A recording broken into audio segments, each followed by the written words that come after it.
சுவாசத்திலிருந்து வெளிப்பட்ட வேதங்களில் மனிதர்களின் கடமைகள் விவரிக்கப்பட்டுள்ளன. பார்த்தா அப்படி கடமையை தவறி பொறுப்பை ஏற்காதவர்கள் புலன்களின் மகிழ்ச்சிக்காக மட்டுமே வாழ்பவர்கள். உண்மையில் அவர்களின் வாழ்க்கை வீணானது. ஆனால் எவர் ஒருவர் சுயத்தில் மகிழ்ச்சியடைந்து திருப்தி பெறுகிறாரோ அவருக்கு எந்த கடமையும் இல்லை. அத்தகைய சுயத்தை உணர்ந்த ஆன்மாக்கள் இவ்வுலகில் எதையும் பெறுவதோ இழப்பதோ இல்லை. ஆயினும் பார்த்தா மன்னர் ஜனகரை போன்ற முழுமையடைந்த ஆத்மாக்கள், விதிக்கப்பட்ட கடமைகளை செய்பவர்கள் இவ்வுலகுக்கு முன்னுதாரணமாக இருக்கிறார்கள். அப்படிப்பட்டவர்களே இவ்வுலகிற்கு எல்லா செயல்களிலும் அளவுகோலை நிர்ணயிக்கிறார்கள். உலகமும் அதை பின்பற்றுகிறது. எனவே பார்த்தா, உன் பற்றுதலை கைவிட்டு உனக்கு விதிக்கப்பட்ட கடமைகளை செய். அதுவே உன்னத நிலை. என்னம்மா, நீயும் உன் கடமையை செய்வாயா? நிச்சயமாக. எல்லாரும் தானே செய்கிறோம். நீங்கள் உங்கள் வேலையை செய்கிறீங்க, நான் என் வேலையை செய்கிறேன். ஆனால் இங்கே கிருஷ்ணர் சொல்கிற முழுமையடைந்த ஆத்மா செய்கிற விதிக்கப்பட்ட கடமை அப்படின்னா என்ன? I am so proud of you. எப்படி கரெக்டா பாயிண்ட்டுக்கு வர? எல்லாம் தங்களிடம் பெற்ற யானைப்பால் தான் மன்னா. சரி, சொல்லுங்க. நாம எல்லாருமே ஆத்மாதான். ஆமா. அப்போ முழுமையடைந்த ஆத்மானா என்னவா இருக்கும் சொல்லு? நமக்கெல்லாம் புரிஞ்சாலும் இன்னும் ப்ராக்டிக்கலாக அப்படி பார்க்க முடியலல்ல. அப்படி பார்த்து நம்ம கடவுளோட குழந்தை தானே புரிஞ்சு நடக்கிற ஆத்மாவாக இருக்கும்.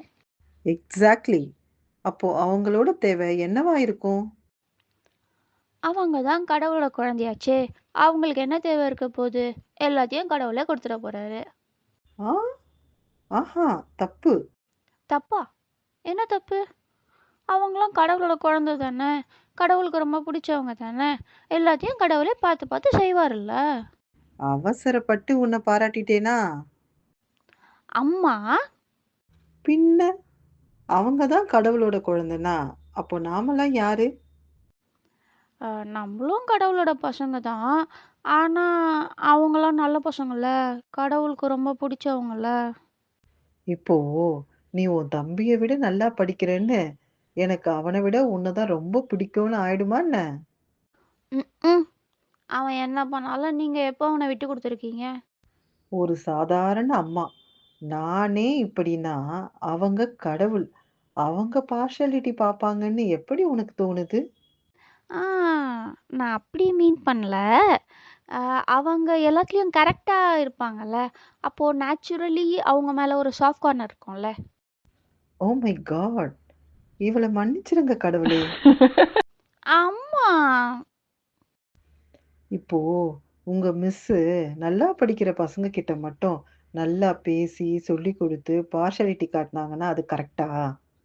ஆஹா, இல்லை. ம் ஒரு நல்ல டீச்சர் எல்லா பசங்கக்குள்ள இருக்கிற அவங்கவங்க டேலண்ட்டை வெளியில கொண்டு வந்து அதை அடுத்த லெவலுக்கு எடுத்துட்டு போவாங்க. நல்லா படிக்கிற பசங்களையும் மோட்டிவேட் பண்ணி ஹெல்ப் பண்ணுவாங்க. நல்லா படிக்க முடியாத பசங்களையும் பாஸ் ஆக ஹெல்ப் பண்ணுவாங்க. ஆக மொத்தம் அவங்களுக்கு எல்லா பசங்களும் ஒண்ணா தான் இருக்கும். ஆமாம்மா, அவங்களும் எங்களுக்கு இன்னொரு அம்மா தான். ம் அப்படித்தானே கடவுளும் இருப்பாங்க. ஆமால. பசங்க வேணும்னா அம்மா பேச்சை கேட்குற பசங்க, கேட்காத பசங்கன்னு இருக்கலாம். ஆனா அம்மாவோட பார்வையில எல்லா பசங்களும் ஒண்ணுதான். கடவுளோட பார்வையில ஆதி சங்கரரும் ஒண்ணுதான், கடவுள் சிலையை திருடுறவனும் ஒண்ணுதான். 2 பேருமே அவரோட பசங்க தான். அது எப்படிம்மா இவ்வளோ நல்லவரும் அவ்வளோ கெட்டவனும் ஈக்குவலாவாங்க? எந்த வித்தியாசமே இல்லையா? ஆதி சங்கரர் ஃபர்ஸ்ட் பெஞ்ச் ஸ்டூடெண்ட்னா அந்த திருடன் லாஸ்ட் பெஞ்ச் ஸ்டூடெண்ட். 2 பேரையுமே ஒரே அன்போட தான் பார்ப்பாங்க. 2 பேரையுமே கரையேத்த தான் பார்ப்பாங்க. இப்போ சொல்லு, ஒரு முழுமையடைந்த ஆத்மாவோட தேவை என்னவா இருக்கும்? கடவுள் அடையிறதா? ஆ இல்ல, இல்ல. அவங்களுக்கு தேவைன்னு எதுவுமே இருக்காது. எல்லாமே கடவுள் தான் கொடுக்குறாருன்னா, அவங்களுக்கு இனிப்பும் ஒண்ணுதான், கசப்பும் ஒண்ணுதான்.